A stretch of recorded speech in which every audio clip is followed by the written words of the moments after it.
এটা আল্লাহর সাথে জড়িত পাপ, নিরাশার কিছু নেই। মরা পর্যন্ত আল্লাহকে বলতে থাকেন। মুসা আলাইহিস সালাম এক থাপ্পড় দিয়ে মানুষ মেরেছিলেন, বাকি জীবন আল্লাহর কাছে ক্ষমা চেয়েছে। আল্লাহ বলেছেন যে আমি মুসাকে কি করে দিয়েছি, ক্ষমা করে দিয়েছি। আপনি ক্ষমা চান, 4টা কাজ করেন, জান্নাতের সব দরজা খোলা। 1, 5 ওয়াক্ত সালাত, 2, রমজান মাসের রোজা, 3, স্বামীকে মেনে চলা, 4, জেনায় লিপ্ত না হওয়া। জান্নাতের সব দরজা খোলা। এইখানে জান্নাতের সব দরজা খোলা কথাটা বলতে গিয়ে আরেকটা কথা বলি, সেটা হলো এই যে এমন একটা কাজ আছে দুনিয়াতে, গরম পানি, এমন একটা কাজ আছে দুনিয়াতে যে সেই দোয়াটা পড়লেও দরজা সব খুলে দেওয়া হয়। সেটা হলো ওযুর পরে যদি আপনি বলেন আশহাদু আল্লা ইলাহা ইল্লাল্লাহু ওয়াহদাহু লা শারীকা লাহু ওয়া আশহাদু আন্না মুহাম্মাদান আবদুহু ওয়া রাসূলুহু, তাহলে আপনার জন্য জান্নাতের সব দরজা খুলে দেওয়া হয়েছে। আল্লাহুম্মা জাল্লি মিনাত তাওয়াবিন ওয়া জাল্লি মিনাল মুতাতাহিরিন, এই দোয়া পড়লে নেকি হবে, কিন্তু জান্নাতের দরজা খোলা হবে না। কোন দোয়া পড়লে খুলে দেওয়া হবে? আশহাদু আল্লা ইলাহা ইল্লাল্লাহু ওয়াহদাহু লা শারীকা লাহু ওয়া আশহাদু আন্না মুহাম্মাদান আবদুহু ওয়া রাসূলুহু। সম্মানিত দ্বীনি বোন, আপনি মনে করছেন যে আব্দুর রাজ্জাক সাহেব আমাদেরকে খুব কষ্ট দিলেন। না, কষ্ট দিনি আপনাকে। আপনার জন্য আমার আরো 2টি কথা। সংসারটা আপনার উপরে নির্ভর করে। মা হলে 4টা জিনিস লাগে, যেটা আমি 30 বছর থেকে বলছি। মা হলে 4টা জিনিস লাগে, যেটা জরুরি। মা মানে এই 4টা লাগবেই। জাবের রাদিয়াল্লাহু তাআলা আনহু, আল্লাহর নবী সবাই মিলে যুদ্ধ করে আসছেন, এখন মদিনায় ঢুকবেন। আল্লাহ রাসূল বলছেন এই সবাই এখানে থাকো, আমরা সকালে ঢুকবো। তো জাবের বলছেন আল্লাহর নবী আমি নতুন বিবাহ করেছি, আমাকে বাড়ি যেতে দেন। তখন আল্লাহ রাসূল বললেন যে তুমি কুমারী মেয়ে বিবাহ করেছো না তালাক প্রাপ্তা মেয়ে বিবাহ করেছো? তো জাবের বললেন যে আমি তালাক প্রাপ্তা মেয়ে বিবাহ করেছি। তো আল্লাহ রাসূল বললেন তুমি এটা কেন করলে, কুমারী মেয়ে বিবাহ করলে না? তখন জাবের রাদিয়াল্লাহু আনহু বলছেন আল্লাহর নবী আমার আব্বা উহুদের যুদ্ধে শহীদ হয়েছেন, আমার 9 জন মেয়ে রেখে আমার 9 জন বোন আছে। আল্লাহ নবী শোনেন, আমার আব্বা উহুদের যুদ্ধে শহীদ হয়েছেন, 9 জন মেয়ে রেখে আমার 9 জন বোন আছে। আক্রাহু আন আতাযাওয়াজা মিসলাহুন্না, আমার বোনদের সমবয়সের মেয়েকে আমি বিবাহ করা পছন্দ করিনি 4টা কারণে। আমার বোনদের মতো কম বয়সের কম বুদ্ধির মেয়েকে বিবাহ করা পছন্দ করিনি 4টা কারণে। আল্লাহর নবী 1 লিতুআল্লিমাহুন্না, আমি বেশি বয়সের বুদ্ধিমতী মেয়েকে সংসার সম্পর্কে বুঝে এরকম মেয়েকে বিবাহ করেছি 4টা কারণে। 1, আমার বোনদেরকে বিদ্যা শিখিয়ে দিবে। 2, বলে তুআদ্দিবাহুন্না, আমার বোনদেরকে শিষ্টাচার শিখিয়ে দিবে। 3, বলে তুরাজ্জিলাহুন্না, আমার বোনদের মাথার চুল চিরুনি করে সাজগোজ করে রাখবে। 4, বলে তাকুম আলাইহিন্না, আমার বোনদের উপরে পাহারা দিবে। উপস্থিত বৈঠকে মুসলিম বোন মুখস্থ থাকবে। এই ছেলে তুমি মুখস্থ করো, তোমার মাকে বলে দিও। 1, বিদ্যা। 2, শিষ্টাচার। 3, যত্ন করে রাখতে হবে ছেলে মেয়েকে। যত্ন করে রাখতে হবে ছেলে মেয়েকে। কে রাখবে? মা। 4, ছেলে মেয়েকে পাহারা দিবে। এবার বলি তোমাকে 2টা কথা। তোমার মাকে বলি, তোমার মা যদি এখানে থেকে থাকে, তোমার মা কি বলতে পারে শিষ্টাচার কি জিনিস? তুমি কি বলতে পারো শিষ্টাচার কি জিনিস? তোমার বাপ যদি এখানে থাকে, তোমার বাপ বলতে পারে শিষ্টাচার কি জিনিস? তোমরা কি মনে করো মানুষে বলে ঘোড়ার ডিম, তো শিষ্টাচার ঘোড়ার ডিম, এটা কি মনে করো? চলো 2-1টা বলি তোমাকে। তোমার আব্বা যদি থাকে, তাহলে আপনাকে আমি অনুরোধ করছি আপনি শোনেন। তোমার মাকে বলছি, তোমার মা যেন একটু ভালো করে শোনে শিষ্টাচার কি জিনিস। শিষ্টাচার। আল্লাহর নবী বলছেন সব নবীর একটা বৈশিষ্ট্য ছিল, 10টা বৈশিষ্ট্য ছিল সব নবীর। ওটা ছিল খাসলাত, ওটা ছিল অভ্যাস, ওটা ছিল শিষ্টাচার। তার একটা শিষ্টাচার হলো কাসল আসবারে নখ কেটে ফেলা। নখ কেটে ফেলতে হবে, এটা হলো একটা শিষ্টাচার। ছেলে মেয়ে সবার, আপনার স্ত্রী, তো আপনার মেয়ের, তোমার বোনের এখন নখটা বড় আছে, নখে নেইল পালিশ আছে। ইহুদি খ্রিস্টানদের পতিতালয়ের মেয়েদের বৈশিষ্ট্য হচ্ছে নখে নেইল পালিশ দেওয়া। ইহুদি খ্রিস্টানদের পতিতালয়ের মেয়েদের বৈশিষ্ট্য হচ্ছে নখে নেইল পালিশ দেওয়া, নখ বড় রাখা। ইহুদি খ্রিস্টানদের পতিতালয়ের মেয়েদের বৈশিষ্ট্য হচ্ছে নখ বড় রাখা, নখে নেইল পালিশ দেওয়া। বলো তো শিষ্টাচার কাকে বলে? তোমার মা কি শিষ্টাচার জানে? তোমার বাপ কি শিষ্টাচার জানে? তোমার মা তো একটু কাজে 19-20 হলে রাগ করে, এই তোকে যে বললাম এটা করতে, করলি না কেন? তো তোমার মা কি একবার বলে দাঁত ভেঙে দেবো একবারে, নখ কাট আগে, নখ কাট, নেইল পালিশ দিয়েছিস কেন, মেহেদি দিবি? আল্লাহ নবী বলেছেন মহিলারা হাতে তো মেহেদি দিবে, দিবে পায়েও দিবে, দিতেই হবে। মহিলারা মেহেদি লাগাতে বাধ্য, বাধ্য, দিতেই হবে। আর পুরুষের দেওয়া অপরাধ। শিষ্টাচার কি জিনিস? তোমার বাপ একটা তোমার ছোট ভাইয়ের পেশাব পায়খানার জন্য পট কিনে নিয়ে এসেছে, সেটা হলো ঘোড়া। বলো তো শিষ্টাচার কি জিনিস? তোমার মা একটা তরকারির বাটি কিনেছে, সেটা হলো রুই মাছ। বলো তো শিষ্টাচার কি জিনিস? তোমার মা একটা আয়না কিনেছে, আয়না, সেটা হলো কাতল মাছ। বলো তো শিষ্টাচার কি জিনিস?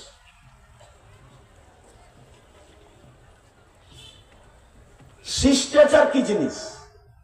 তোমার চোখের সামনে তোমার মায়ের সামনে তোমার ছোট ভাই বাম হাতে গিলাস ধরে পানি খাচ্ছে।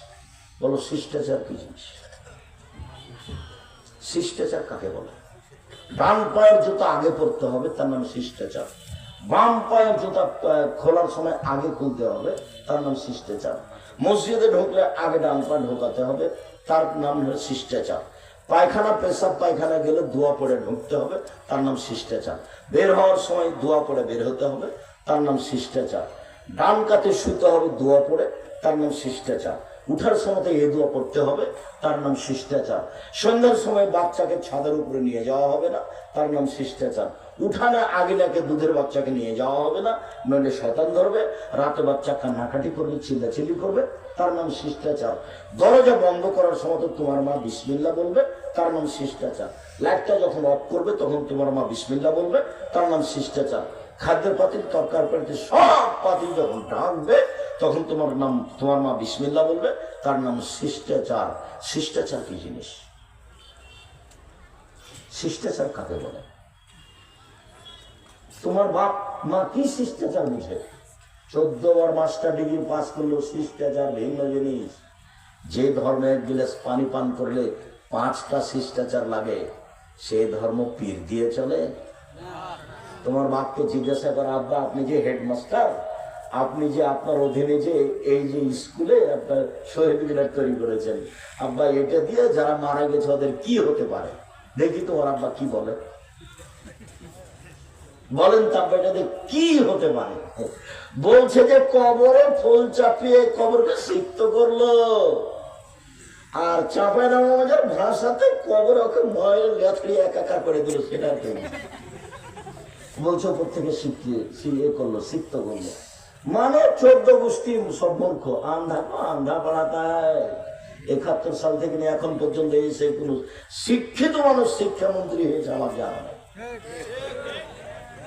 আমি ঠাকুরের কি নিন্দা করলাম যে সিলেটে যে 5,000 কোটি টাকার মামলা হলো, আমি ঠাকুরের মান সম্মানের হানি করেছি। অবাক কথা, ঠাকুর বলছে ও কালিমা তোমার আকাশ, ও কালিমা তোমার বাতাস। তখন আমি বলেছি তোর বাপের আকাশ। আমি তো আর কালিমার আকাশ এটা মেনে নিতে পারি না। সবাই দেশবাসী মেনে নিতে পারে? সারা পুরো বাঙালিতে বাংলাদেশে একজন মহিলা পুরুষ যদি কেউ না থাকে, আমি আব্দুর রাজ্জাক বিন ইউসুফ আছি। এই স্লোগান ঠাকুরের আমি মানি না। ঠাকুর যতবার বলেছে ও কালিমা তোমার আকাশ, ওমা তোমার আকাশ, তোমার বাতাস, ততবার ঠাকুর বলছে ও কালিমা তোমার আকাশ, ও কালিমা তোমার বাতাস। এটা আমি মেনে নিতে পারি না, এটা অসম্ভব হতে পারে না। আল্লাহ নবী আফসোস করে বলেছেন, পৃথিবীর মানুষ শুনে রেখো। আল্লাহ নবী দুঃখ করে বলেছেন, পৃথিবীর মানুষ শুনে রেখো, আমার উম্মত ইহুদি খ্রিস্টানদের সাথে মিশে যাবে।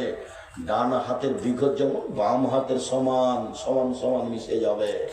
পৃথিবীর মানুষ শুনে রেখো, আমার উম্মত ইহুদি খ্রিস্টানদের সাথে মিশে যাবে। চাল চলনে, কৃষ্টি কালচারে, পোশাক আশাকে, নিয়ম কানুনে, খাতা কলমে, স্কুল কলেজে, চলাফেরাতে, গাড়ি ছাকড়াতে, রাস্তাঘাটে সবকিছুতে মিলে যাবে তাদের সাথে। ডান পায়ের জুতা যেমন বাম পায়ের সমান সমান সমান মিলে যাবে। এইভাবে বলতে বলতে ভাষাগত নিচে নামতে লাগলেন।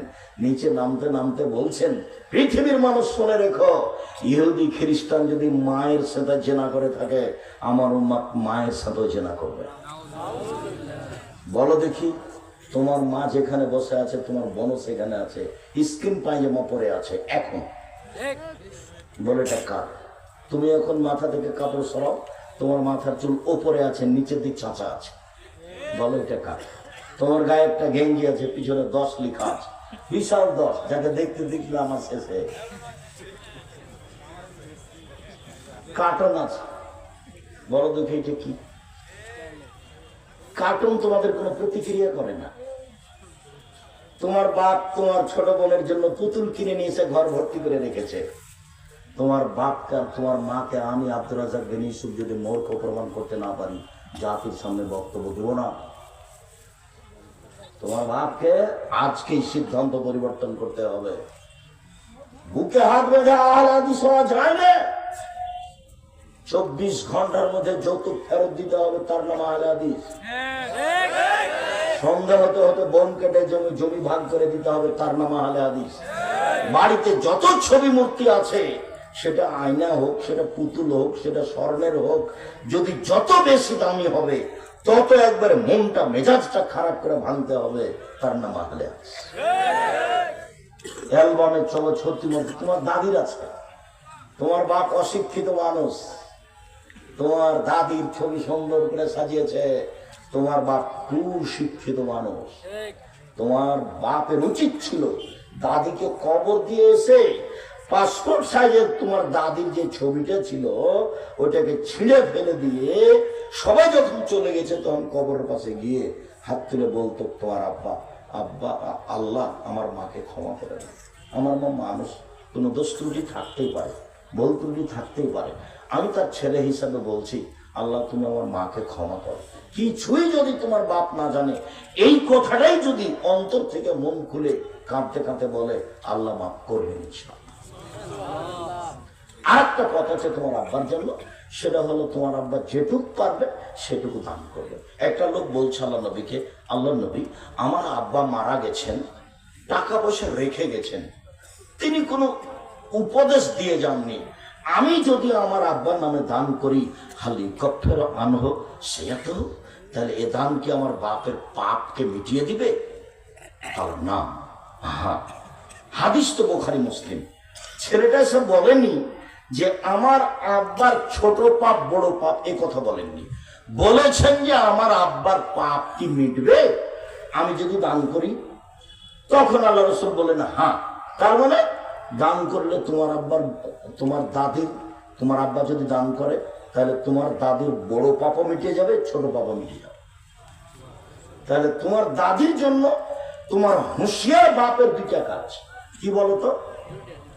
1 মুখে দোয়া, 2 দান।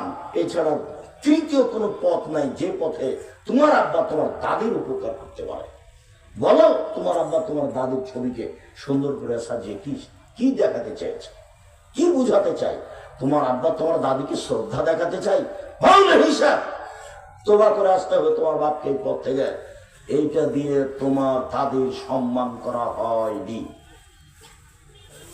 তোমার দাদিকে অপমান করা হয়েছে। কোন সাহসে তোমার বাপ তোমার দাদির ছেলেগুলোকে সাজিয়ে বাড়িতে ঝুলিয়ে রাখলো? তোমার বাপ শিক্ষিত মানুষ নয়। তোমার আব্বাকে আমি কষ্ট দিতে আসিনি, তোমার আব্বাকে আমি নগদ কথা বলতে এসেছি। চলেন এবার সলাতে চলে যাই, দ্রুত শেষ করব ইনশাআল্লাহ। এক খেয়ালে চেয়ে থাকবেন 19 বিষয় না যেন। সলাতের পূর্বে অজু, অজুর পূর্বে মেসওয়াক, মেসওয়াকের পূর্বে পেশাব পায়খানা। পেশাব পায়খানার ব্যাপারে আনাস রাদিয়াল্লাহু তাআলা আনহু বলেন, আল্লাহর নবী পেশাব পায়খানা থেকে পবিত্রতা অর্জন করতেন পানি দিয়ে। বসতেন তখন বলতেন আল্লাহুম্মা ইন্নী আউযু বিকা মিনাল খুবুসি ওয়াল খাবাইস। অন্য হাদিসে এসেছে হাজি মুজারাতুন লিশাইতান, টয়লেট হলো শয়তান থাকার জায়গা। মনে থাকবে না? আমার দিকে খেয়াল করেন, শয়তান কোন জায়গা? টয়লেট কি জায়গা? শয়তান থাকার জায়গা। সব শয়তান ওই টয়লেটে, পেশাবখানায়, পায়খানায় করে বসে থাকে। আল্লাহ রাসূল বলছেন যে টয়লেট হলো, শৌচাগার হলো, ওয়াশরুম হলো শয়তান থাকার জায়গা। অতএব যে যাবে সে যেন প্রথমে কথা বলে বিসমিল্লাহ আল্লাহুম্মা ইন্নী আউযু বিকা মিনাল খুবুসি ওয়াল খাবাইস। আল্লাহর নামে পেশাব পায়খানায় যাচ্ছি, আল্লাহ আমি তোমার কাছে আশ্রয় চাচ্ছি অপবিত্র জিন এবং অপবিত্র জিন্নি হতে। বিসমিল্লাহ ছাড়া যদি এই দোয়া পড়ে, শয়তান লজ্জা স্থান দেখতে পাবে, ক্ষতি করতে পারবে না। আর যদি বিসমিল্লাহ সহ পড়ে তো শয়তান ক্ষতি করা তো বহু দূরের কথা, দেখতেই পাবে না। না বুঝাতে পারিনি কথা, বুঝেছেন কি? বিসমিল্লাহ আল্লাহুম্মা ইন্নী আউযু বিকা মিনাল খুবুসি ওয়াল খাবাইস।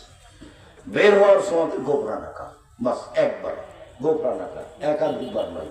তোমার কাছে ক্ষমা চাচ্ছি, কথা শেষ। এখন অজু। তো পেশাব পায়খানার সময় পানি দিয়ে পবিত্রতা অর্জন করতে হবে, এটা আল্লাহর বিধান। আগে ঢেল টিস্যু পেপার, পরে পানি, এ কথা নয়, এটা তো আমার নাই। যখন পানি নাই তখন নেবে টিস্যু পেপার, ঢেল। পানি নাই, পবিত্রতা অর্জনের 1 নম্বর পথ পানি।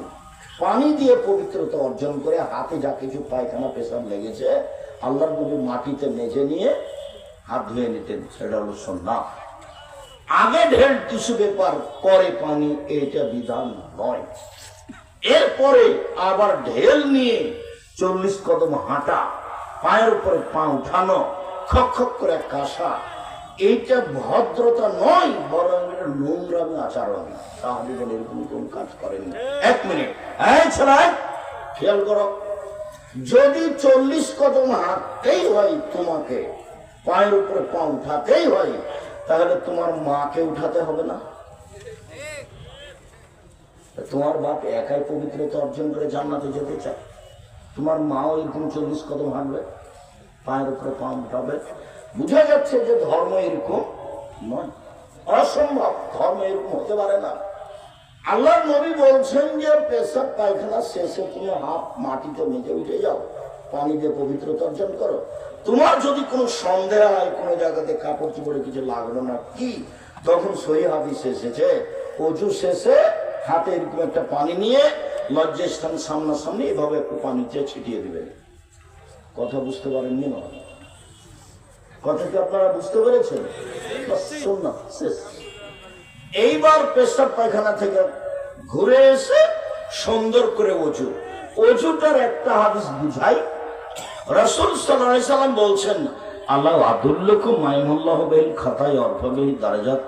সঙ্গী সাথী, আমি কি তোমাদের এমন একটা কথা বলে দিব না যাতে পাপ মিটে যাবে, মান বেড়ে যাবে, যাতে পাপ মিটে যাবে, মান বেড়ে যাবে। সঙ্গী সাথী, আমি কি তোমাদের এমন একটা কথা বলে দিব না যাতে পাপ মিটে যাবে, মান বেড়ে যাবে? হ্যাঁ বলেন, সেটা কি? তখন আল্লাহ রাসূল বললেন, 1 সুন্দর করে ওযু করলে পাপ মিটে যাবে, মান বেড়ে যাবে। 2 পায়ে হেঁটে মসজিদে গেলে পাপ মিটে যাবে, মান বেড়ে যাবে। 3 এক সালাতের পরে আরেক সালাতের জন্য অপেক্ষা করলে পাপ মিটে যাবে, মান বেড়ে যাবে। এই কথাটা আর একটা আদেশ দিয়ে বলি। একদা আল্লাহর নবীকে আল্লাহ বলছেন মোহাম্মদ, আল্লাহ আমাদের নবীকে মোহাম্মদ বলে ডাকতেন, আর জিব্রাইল আমাদের নবীকে মোহাম্মদ বলে ডাকতেন। আর সাহাবীগণ বলতেন আল্লাহর রাসূল, আল্লাহ রাসূল যাবেন, আল্লাহ রাসূল খাবেন, আল্লাহ রাসূল নিবেন, আল্লাহ রাসূল এটা করব কি? সাহাবীগণ কি বলে ডাকতেন নবীকে? আল্লাহর রাসূল। আর এখন সবাই বলছে যে হুজুরে পাক সাল্লাল্লাহু আলাইহি ওয়াসাল্লাম, হুজুরে পাক। এগুলো শব্দ ব্যবহার করা যাবে না, সবকে বলতে হবে আল্লাহ রাসূল বলেছেন, রাসূল সাল্লাল্লাহু আলাইহি সাল্লাম বলেছেন, আল্লাহ রাসূল এই কথা বলেছেন সাল্লাল্লাহু আলাইহি সাল্লাম। তো আল্লাহ বলছেন মুহাম্মদ হাল তাদরি ফিমা ইয়াখতাসিমুল মালাউল আলা, বলতে পারো মুহাম্মদ উপরে কি নিয়ে হইচই হচ্ছে? আর নাম জি আমি বলতে পারি। ফিল কাফারাত, কিসে পাপ মিটে যাবে সেইটা নিয়ে হইচই হচ্ছে, ওরা বলা বলি করছে আদম সন্তান এই করলে পাপ মিটে যাবে। এক ইসবাগুল ওযু, ওরা বলা বলি করছে আদমের ছেলে মেয়ে যদি সুন্দর করে ওযু করে পাপ মিটে যাবে, মান বেড়ে যাবে। দুই, পায়ে হেঁটে যদি মসজিদে যায়, মাসওয়ালাল আকদাম, পায়ে হেঁটে মসজিদে গেলে পাপ মিটে যাবে, মান বেড়ে যাবে। তিন, ইন্তেজারুস সালাত বাদাস সালামাত ফিল মাসাজিদ, সালাতের পরে মসজিদে বসে বসে তাসবিহ তাহলিল জিকির আজকার করলে পাপ মিটে যাবে, মান বেড়ে যাবে। এই কথা বলার পরে আল্লাহ রাসূল বলছেন মান ফালা হাযা আশাবেকারিন মাতা বেখারিন, যে এমনটা করলো, সুন্দর করে ওযু করলো, পায়ে হেঁটে মসজিদে গেল, সালাতের পরে বসে বসে তাসবিহ তাহলিল পড়লো, আয়াতুল কুরসি পড়লো, ইখলাস ফালাক নাস পড়লো, তাহলে তার মরে যাওয়া ভালো, তার বেঁচে থাকা ভালো, তার মরে যাওয়া ভালো, তার বেঁচে থাকা ভালো, মরলেও ভালো, বাঁচলেও ভালো। এইটুকু বলার পরে আল্লাহ নবী আরো বলছেন, আল্লাহ তাআলা বললেন শোনো, ওয়াকানা মিন খাতিতিহি কারাজুলিন ওয়ালাদাতহু কারাজুল ইয়াউমিন ওয়ালাদাতহু উম্মুহু, পাপ থেকে হয়ে গেল লোকটা সেই দিনের মতো যেদিন তার মা তাকে জন্ম দিয়েছে। পাপ থেকে হয়ে গেল লোকটা সেই দিনের মতো যেদিন তার মা তাকে জন্ম দিয়েছে। নিষ্পাপ হয়ে গেল, বেঁচে থাকা ভালো, মরে যাওয়া ভালো। নিষ্পাপ হয়েছে, বেঁচে থাকা ভালো, মরে যাওয়া ভালো। এক, সুন্দর করে ওযু, মানে একটা অঙ্গ 5-7 বার যদি পানি লাগে সম্পূর্ণ ধুতে, একবার ধোয়ার পরে আবার পানি দিয়ে যখন ধুইবেন তখন হলো দ্বিতীয়বার ধোয়া, আবার পানি দিয়ে যখন ধুইবেন তখন হলো তৃতীয়বার ধোয়া। এর নাম ইসবাগুল ওযু, সুন্দর ওযু। সুন্দর করে ওযু করলো, পায়ে হেঁটে মসজিদে গেল, আর সালাতের পরে জিকির আজকার করলো, তাহলে তার সব পাপ মিটে গেল, তার মরে যাওয়া ভালো, তার বেঁচে থাকা ভালো হয়ে গেল সেই দিনের মতো যেদিন তার মা তাকে জন্ম দিয়েছে। নিষ্পাপ হয়ে গেল। অন্য হাদিসে বলেছেন আল্লাহর নবী, আল উযু ইউকাফিরু মা কানা কাবলাহু ওয়া সালাতু নাফিলা, ওযু তার অতীতের সব পাপকে মিটিয়ে দিয়েছে। তো এখন যে জোহরের জন্য ওযু করেছে, তো ওই সালাতটা কি হবে? এই সালাতটা এখন তার মান বেড়ে যাবে, এই সালাত দিয়ে তার মান বেড়ে যাবে। ওযুতেই যে তার পাপ মিটে গেছে, তো এখন যে সালাত আদায় করবে, তো এটা দিয়ে কি হবে? এটা দিয়ে তার কি হবে? মান বেড়ে যাবে।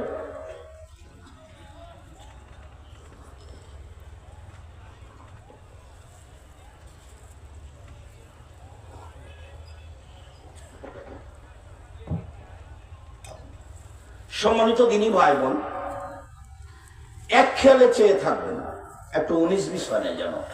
ওযু শেষ হয়েছে, আল্লাহু আকবার, দুই পায়ের মাঝে ফাঁকা থাকবে, শরীরের ভারসাম্য বজায় রেখে যতটুকু লাগবে।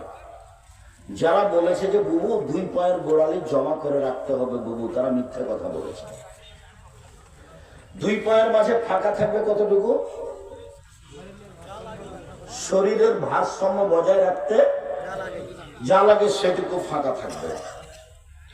আল্লাহ আকবার বলার পূর্বে কোনো কথা নেই, ওজুর পরে দোয়া পড়েছে, কথা শেষ। এখন আর নিয়তের নামে কোনো দোয়া পড়া যাবে না। নিয়ত হলো ওই যে ভাবছে যে অজু করছে, যে সালাত আদায় করবে জোহরের, সেটার নাম নিয়ত। এখন নতুন কোনো শব্দ দিয়ে নিয়ত করা যাবে না, করলেই রাসূলকে অপমান করা হবে, ফলাফল হবে জাহান্নাম। একটু 19-20 করা যাবে না। ধর্ম একজন মানুষের কথা দিয়ে চলে, যার নাম মুহাম্মদ সাল্লাল্লাহু আলাইহি সাল্লাম। এক গ্লাস পানি পান করলে 5টা বিধান লাগে, তার নাম ধর্ম। সব নগদ, মারিফতে দিয়ে কোনো ধর্ম চলে না, সব নগদ, একবারে টাটকা, 19-20 নাই, এজমা লাগে না, কিয়াস লাগে না, কিছুই লাগে না। যখন আমি বলেছি কোনো কিছুই লাগে না, তখন কুষ্টিয়ায় এক ছেলে মধ্যে থেকে এইভাবে সমাজ দাঁড়িয়ে চট করে বলছে, আব্দুর রাজ্জাক সাহেব, এজমা কিয়াস লাগে না বুঝলাম, চিন্তা ভাবনা করা লাগে না বুঝলাম, সব নগদ নগদ নগদ।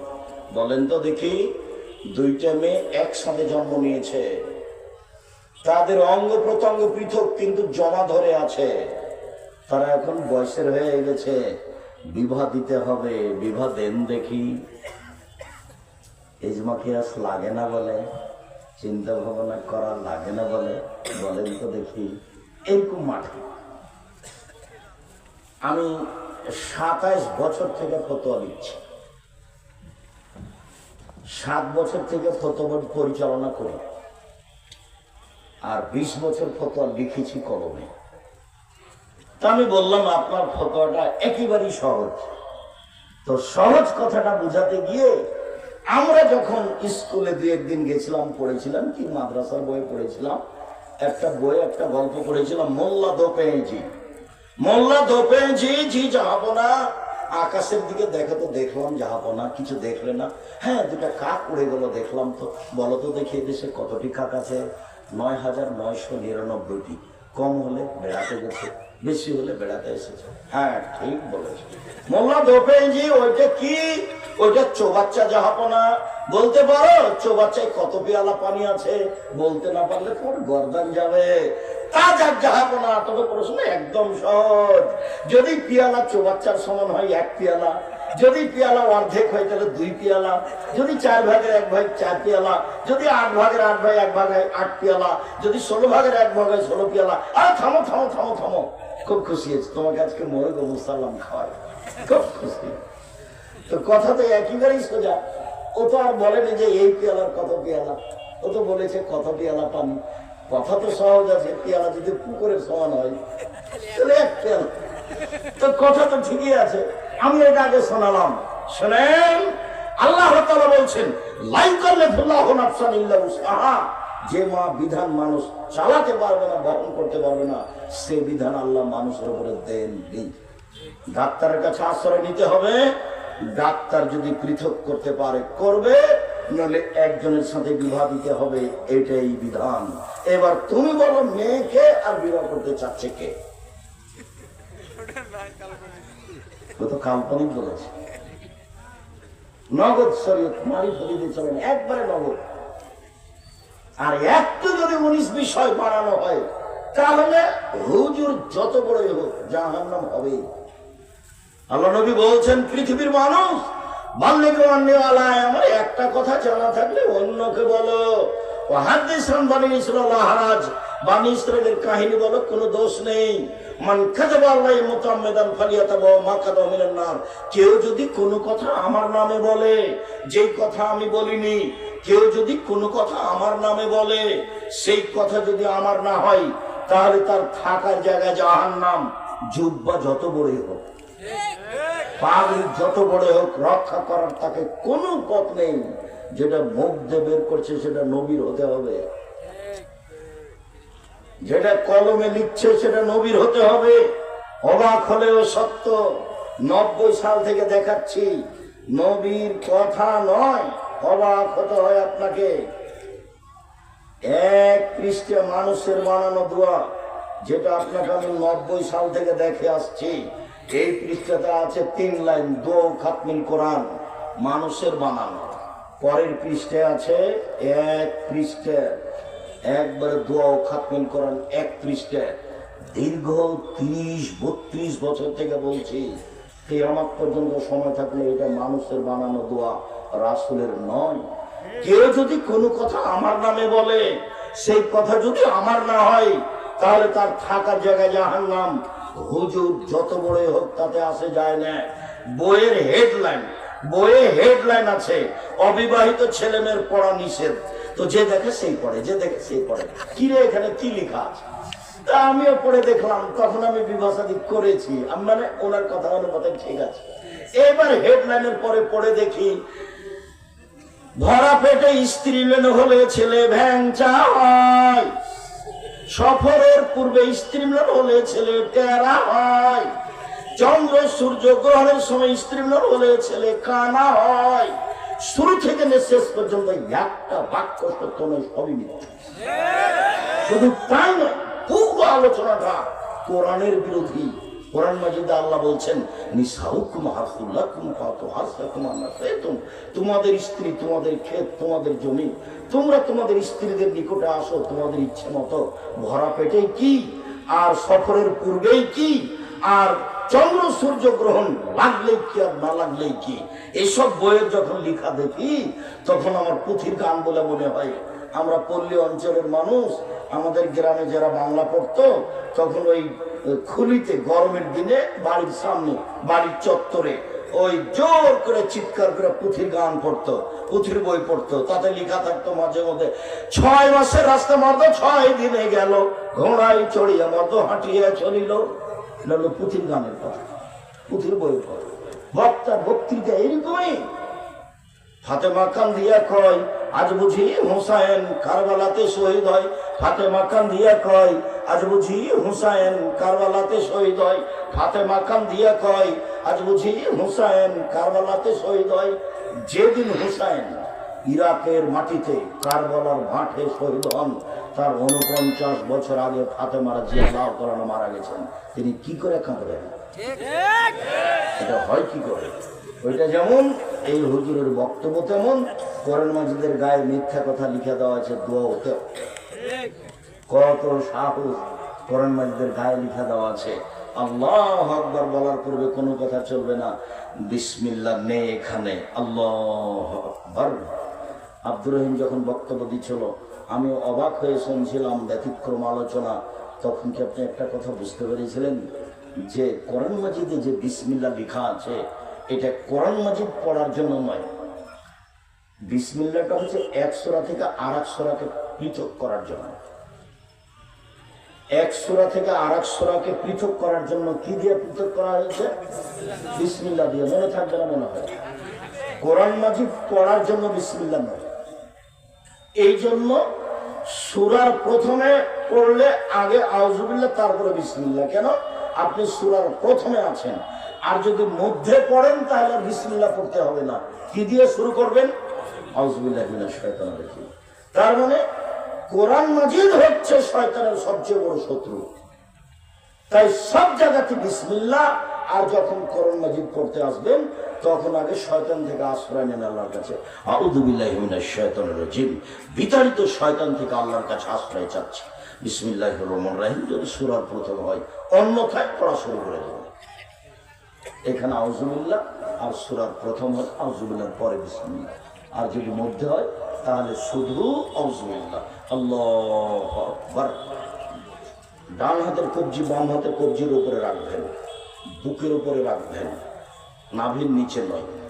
তারপরে আল্লাহুম্মা বা'িদ বাইনি ওয়া বাইনা খাতায়ায়া কামা বা'আদতা বাইনাল মাশরিক ওয়াল মাগরিব। আল্লাহ, তুমি আমাকে আর আমার পাপকে অত দূরত্বে রাখো, পূর্ব পশ্চিমকে তুমি যত দূরত্বে রেখেছ, আমি আর আমার পাপ যেন এত দূরাদূরি হয়। আল্লাহ নাক্কিনি মিনাল খাতায়া কামা নাক্কা সাবুল আবিজুমিনাদ দানাস। হে আল্লাহ, তুমি আমার পাপকে ধুয়ে দাও যেমনভাবে সাদা কাপড়কে ময়লা থেকে ধুয়ে পরিষ্কার করা হয়। আল্লাহ মাগসিল খাতায়ায়া বিল মানি ওয়াস সালজি ওয়াল বারাদ। আল্লাহ, তুমি আমার পাপকে ঠান্ডা পানি দিয়ে, বরফ দিয়ে, তুষার দিয়ে ধুয়ে পরিষ্কার করে দাও।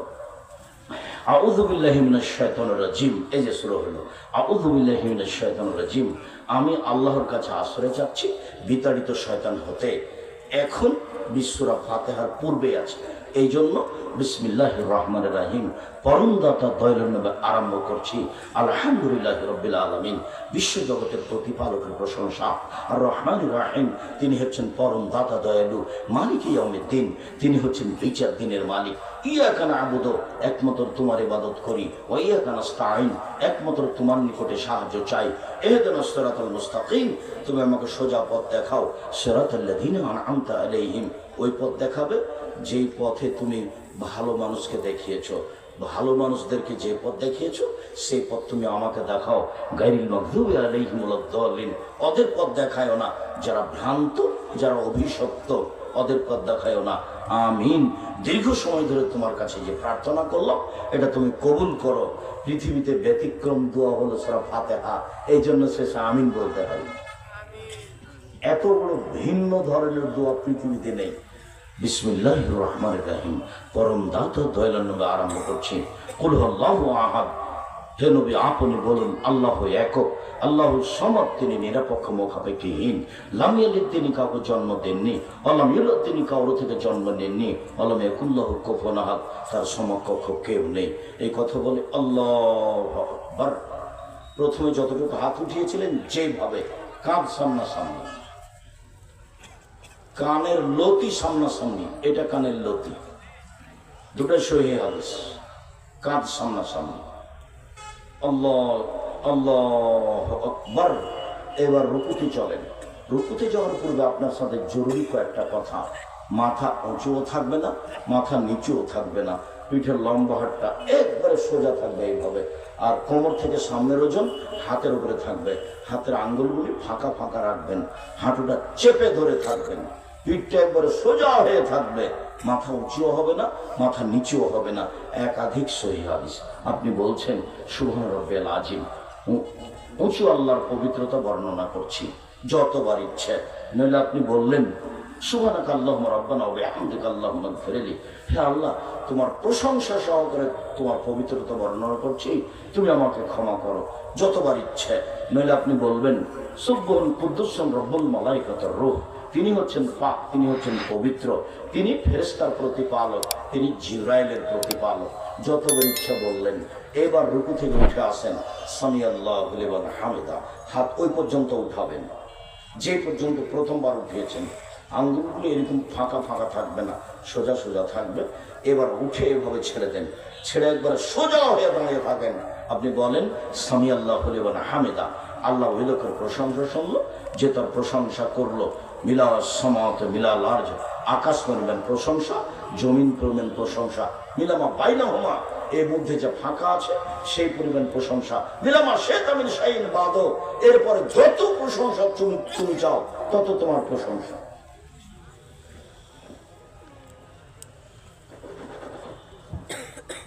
সম্মানিত দিনী ভাই বোন, এরপরে চলেন যায় সিজদায়। সিজদায় যাওয়ার পূর্বে আপনার সাথে কয়েকটি কথা। আল্লাহ রাসূল বলছেন উমিরতু নাসদা ওয়া সাবাতে আযম, আমাকে 7 হাড়ের উপরে সিজদা করতে বলা হয়েছে। নাক কপাল এক, কোনটা আগে যাবে কোনটা পরে যাবে এ বিবেচনা নেই, বাস দুটাই মাটিতে লেগে থাকবে। 1 2 হাত এ হলো 3, 2 হাঁটু এ হলো 5, 2 পায়ের বৃদ্ধাঙ্গুল এ হলো 7, আর 2 পাতাগুল এইভাবে জমা থাকবে। যারা বলেছে সালাতের সময় বৃদ্ধাঙ্গুল নড়ানো যাবে না, অন্যায় করেছে। এইভাবে 2 পা মিলে থাকবে, আপনি সিজদা থাকবেন। এই সময় হাত উঠে আপনি শরীর চুলকাতে পাবেন না, পা উঠে আপনি পা চুলকাতে পাবেন না। এই ছেলে কয়েক মিনিট থামো, তুমি বিরক্ত হচ্ছে তো, আমি তো শেষে চলে এসেছি, কয়েক মিনিট তুমি পরিবেশ নষ্ট করো না। এরপরে আপনি বললেন এখানে আর একটা কথা, হাত জড়িয়ে নিতে আমাকে নিষেধ করা হয়েছে। কোন সময় কি পায়জামা যদি জড়াতে হয় কোমরে, নিচে নয়। হাত কোনো সময় জড়িয়ে রাখবেন না, খুলে দিবেন। আর মাথার চুল মহিলাদেরকে খুলে দিতে হবে, হয় বেনি গাঁথা থাকবে, না এমনি খুলে দেওয়া হবে। ওই ঝুঁটি বাঁধা থাকবে না, বেনি গাঁথা থাকতে পারে, বেনি গাঁথাকে পিছন দিকে ছেড়ে দিতে হবে, বা এমনি চুল খোলা থাকবে। কেন? সবকিছু সিজদা করতে যায় এই জন্য। ওই খোপা বাঁধা থাকবে না, খোপা খুলে দিতে হবে। এই অবস্থায় সালাত আদায় করতে হবে। আপনি বলবেন সিজদায় এই দোয়া, তারপরে উঠে এসে বলবেন আল্লাহুম্মা গফিরলি ওয়ারহামনি ওয়াহদিনি ওয়াগফিরনি ওয়ারজুকনি, আল্লাহ আমাকে ক্ষমা করো, আমার প্রতি দয়া করো, আমাকে রুজি দাও। এই দোয়া পড়ে আবার আপনি যাবেন সিজদায়। আপনি বলবেন সুবহান রাব্বিল আলা, উঁচু আল্লাহর পবিত্রতা বর্ণনা করছি। এ হলো এক রেখাত, যতবার ইচ্ছা ততবার বলবেন। আর এক রেখাত এইভাবে পড়ে এইবার আপনার আত্মাহিয়াতের বৈঠক যদি হয় তাহলে বাম পায়ের পাতার উপরে বসবেন আর ডান পা খাড়া করে রাখবেন। যদি সালামের বৈঠক হয় তাহলে বাম পা ডান দিকে বের করে দিবেন। সালামের বৈঠক এক রাকাতেও হয়, তা হচ্ছে বিতর। সালামের বৈঠক 2 রাকাতেও হয়, তা হলো ফজরের সালাত। সালামের বৈঠক 3 রাকাতেও হয়, তা হলো মাগরিব। সালামের বৈঠক 4 রাকাতেও হয়, তা হলো জোহর, আসর, এশা। যদি সালামের বৈঠক হয় পাটা ডান দিকে বের করে দিবেন, পিছন নিতম্ব মাটির উপরে রেখে দিবেন, দিয়ে আপনি বাম হাতের আঙ্গুলগুলি জমা জমা রাখবেন আর ডান হাতের আঙ্গুল 2টা এভাবে জমা করবেন। করেন তো দেখে 2টা জমা করেন।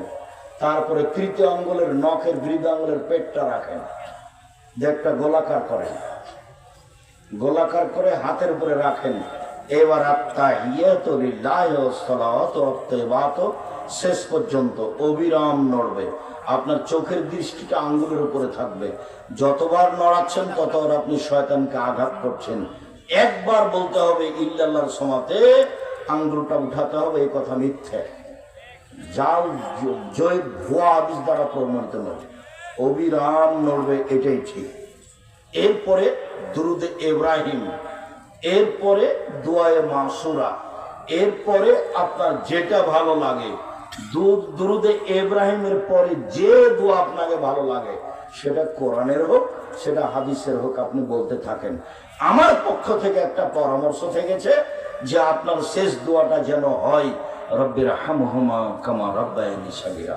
হে আমার প্রতিপালক, তুমি আমার বাপ মাকে দেখো, আমার বাপ মা বাল্য অবস্থা আমাকে যেভাবে দেখেছে। এখানে আর একটা পরামর্শ আপনার কাছে থেকে গেছে, সেটা হলো এই দোয়াটা যেন আপনি বলতে পারেন নিয়মিত। সেই জন্য 2 রাকাত সালাত আদায় করে আল্লাহকে বলবেন, আল্লাহ আমি যেন এই দোয়াটা আমার বাপ মায়ের নামে প্রত্যেক দিন সালাম ফেরার পূর্বে পড়তে পারি, এই তৌফিকটা তুমি আমাকে দাও। আমি মনে হয় বুঝাতে পারিনি। 2 রাকাত সালাত আদায় করবেন কেন? এই দোয়াটা যেন নিয়মিত পড়তে পারেন, এই দাবিটা পেশ করার জন্য আল্লাহর কাছে। এটা ভুলবেন না কোনো সময়। বাপের জমি জায়গা ভোগ করছেন, কি করলেন তার জন্য? কি করেছেন? বাড়ি ঘর তার, জমি জায়গা তার, সবকিছু তার, ভোগ করছেন, তার জন্য তো আপনি কিছু করতে পারলেন না। জি, একাধিক সহিহ হাদিস হাত তুলে দোয়া করার 35টা হাদিস আছে। এই যে বই আছে স্টেজে, হাত তুলে দোয়া করার 35টা হাদিস আছে। 16টা স্থান আছে কোথায় কোথায় হাত তুলে দোয়া করবে। হাত তুলে দোয়া করা ব্যক্তিগত ব্যাপার। নামাজের মধ্যে সবাই মিলে হাত তুলে দোয়া করলো যে নবীকে অপমান করলো সে। নামাজের পরে সবাই মিলে হাত তুলে দোয়া করলো যে সে যত বড় হুজুর হোক না কেন, সে রাসূলকে অপমান করেছে।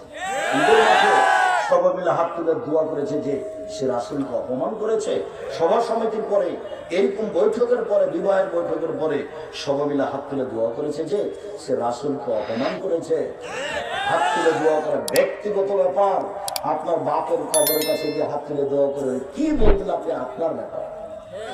কান্নাকাটি করে 2টা কথা আপনি বলেন, আর একজন পাশে থাকলে আপনি কান্নাকাটি করতে পারবেন না, কেমন কেমন লাগবে আপনার বাপের। নামাজের পরে হাত তুলে দোয়া করা ব্যক্তিগত ব্যাপার।